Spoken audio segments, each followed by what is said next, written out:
when we are starting with the final account of insurance company, the most important thing we have to do is that reinsurance के बारे में हमें मालूम होना जरूरी है, क्योंकि जब हम लोग जनरल इंश्योरेंस का फाइनल अकाउंट अभी सीखने वाले हैं तो हमें दो चीजें बार बार लगेगी, री insurance seeded and re insurance accepted. लेकिन उससे भी पहले आपको री इंश्योरेंस का मतलब मालूम होना चाहिए, नंबर वन। दूसरा, आपको एग्जाम में री इंश्योरेंस के ऊपर शॉर्ट नोट भी आ सकती है। ओके, एज इट इज मैंने ये टेक्स्ट बुक्स में से लिया है, you can get it from Vipul text book, ये सेम टू सेम है, वहां से ही लिया हुआ है, मैंने खुद ये नहीं बनाया है, क्योंकि इसमें एक भी वर्ड आप चेंज नहीं कर सकते हो, और एक उसमें पहले से उन्होंने अच्छे से शॉर्ट करके दिया है, तो एज इट इज हम लोग लिख सकते हैं। सो व्हाट इज री इंश्योरेंस, पहले देखते हैं। देखो, reinsurance is a form of insurance cover for the insurance where several insurance companies come together to issue a single risk। मतलब एक ही इंश्योरेंस निकालने के लिए सेवरल मतलब बहुत ज्यादा इंश्योरेंस कंपनीज अगर साथ में आती है तो उसे बोला जाता है री इंश्योरेंस। मतलब किसी पर्सन के गुड्स का 1 करोड़ का इंश्योरेंस निकालना है, तो instead of taking insurance by one company, it is taken by one or two or more companies, it is called as reinsurance।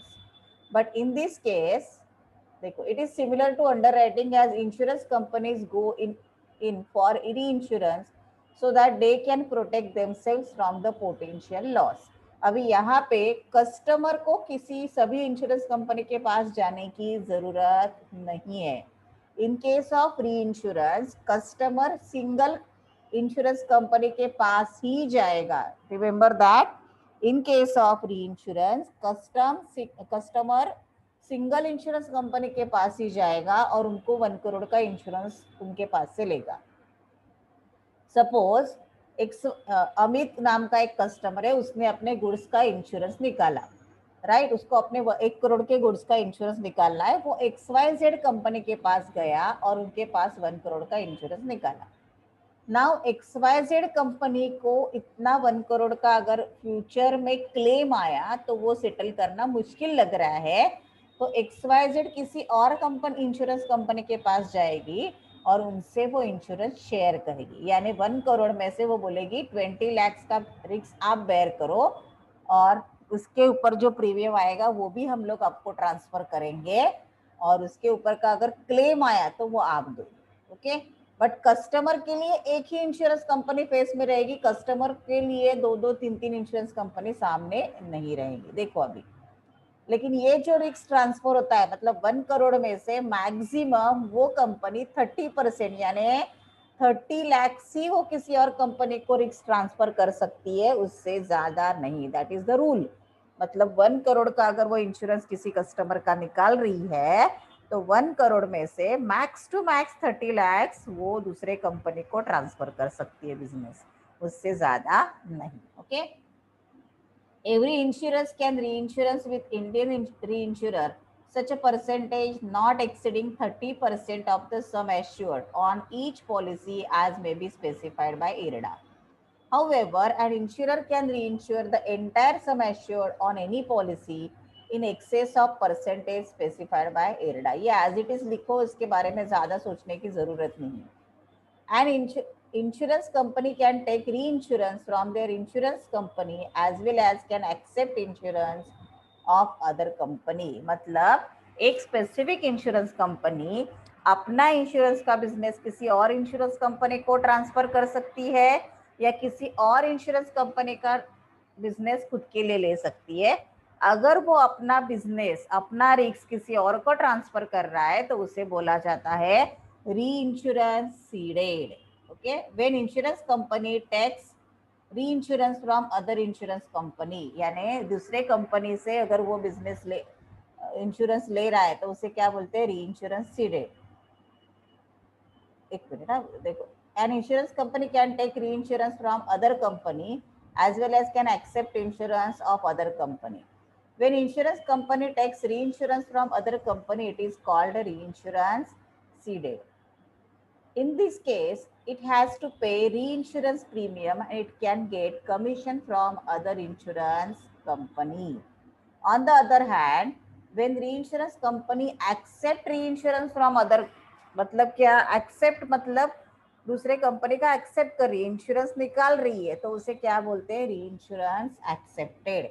मैं फिर से बोल रही हूँ, अगर आपको समझ में आता है लॉजिकली ये तो अच्छा है, अदरवाइज मैंने ऊपर आपको फॉर्मेट दिया हुआ है कि अगर प्रीमियम है और एक्सेप्टेड है तो ऐड करो, सीडेड है तो लेस करो। आपको अगर वो सब मैंने पढ़ाया वो नहीं समझा तो let's concentrate and format only.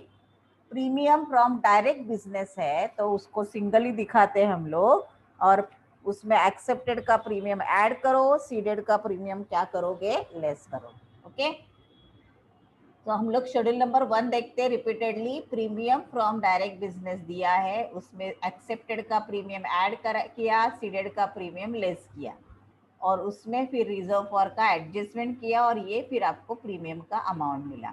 ये जो एडजस्टमेंट कैसे करना है वो भी हम लोग जब प्रॉब्लम करने वाले मैं आपको सिखाऊंगी कि एडजस्टमेंट कैसे किया जाता है। ओके, अभी ये हो गया शेड्यूल नंबर 1। अभी हम लोग जा रहे हैं शेड्यूल नंबर 2 के ऊपर। ओके, सो मेरे साथ साथ आप लिखोगे तो अच्छा है। शेड्यूल नंबर 2, ये जानबूझ के मैं डायरेक्टली नहीं दे रही हूँ, थोड़ा सा अलग है सम्स इसके लिए। तो schedule number 2 is about claim incurred. claim incurred. Schedule number 2 is about claim incurred. Okay, so write down the claim incurred, particulars or amount rupees, 2 column निकालो,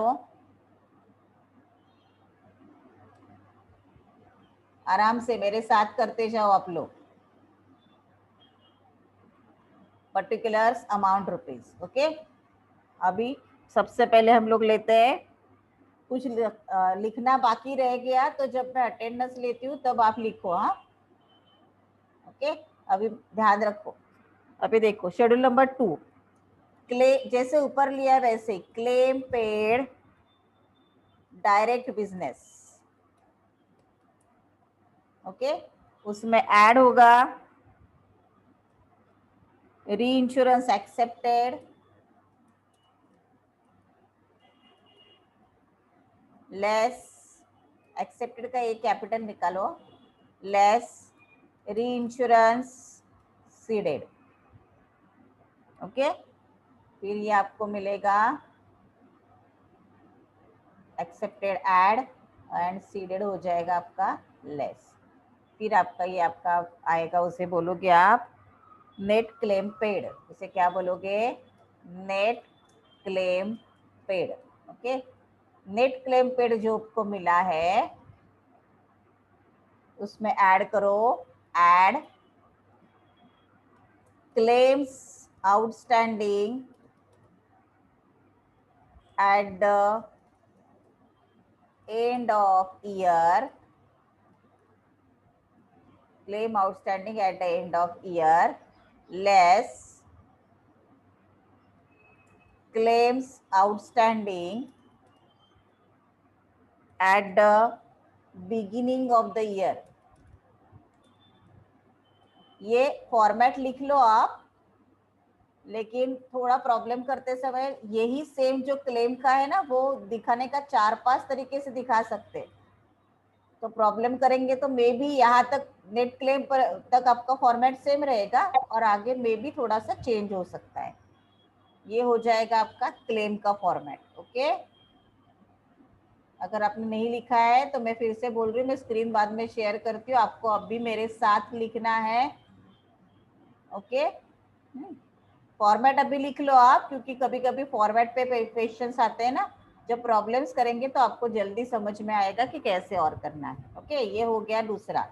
अभी schedule number 3 is about commission. Schedule number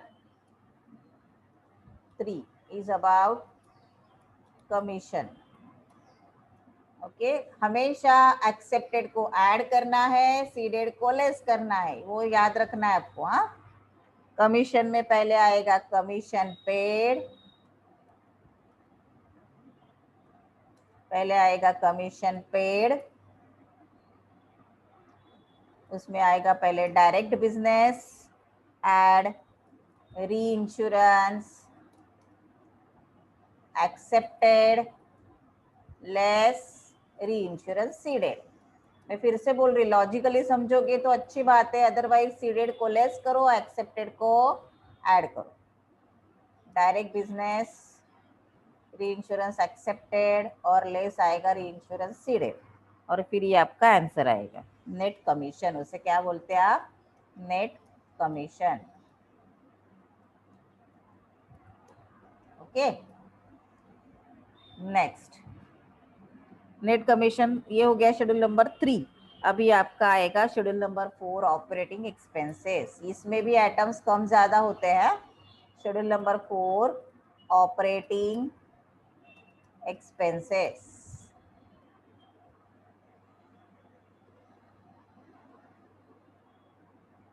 अभी operating expenses में बहुत सारे operating expenses है।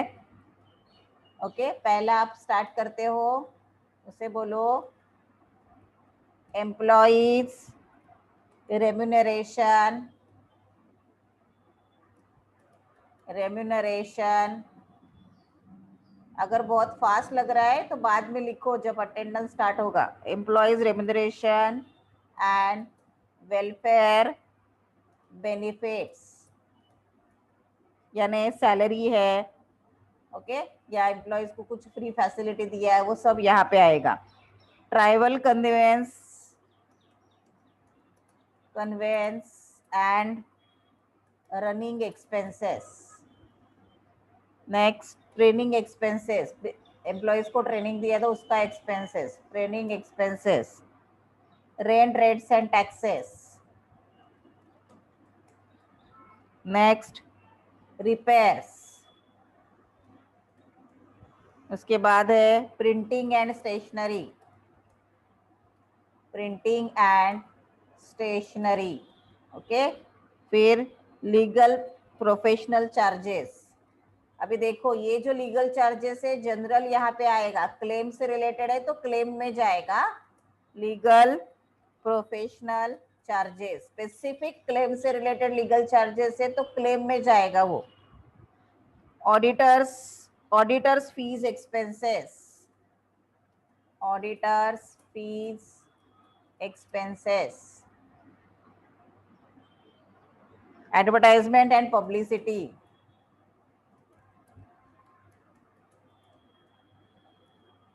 उसके बाद interest and bank charges. Interest and bank charges. फिर है other to be specified.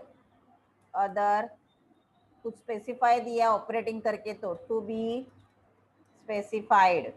And last and but not least depreciation. Okay, ये सब आपका आएगा, टोटल करके दिखाना है आपको। हाँ बस दैट्स इट। ये हो गया आपका ऑपरेटिंग एक्सपेंसेस। तो ये हो गया आपके schedules for revenue account. Okay,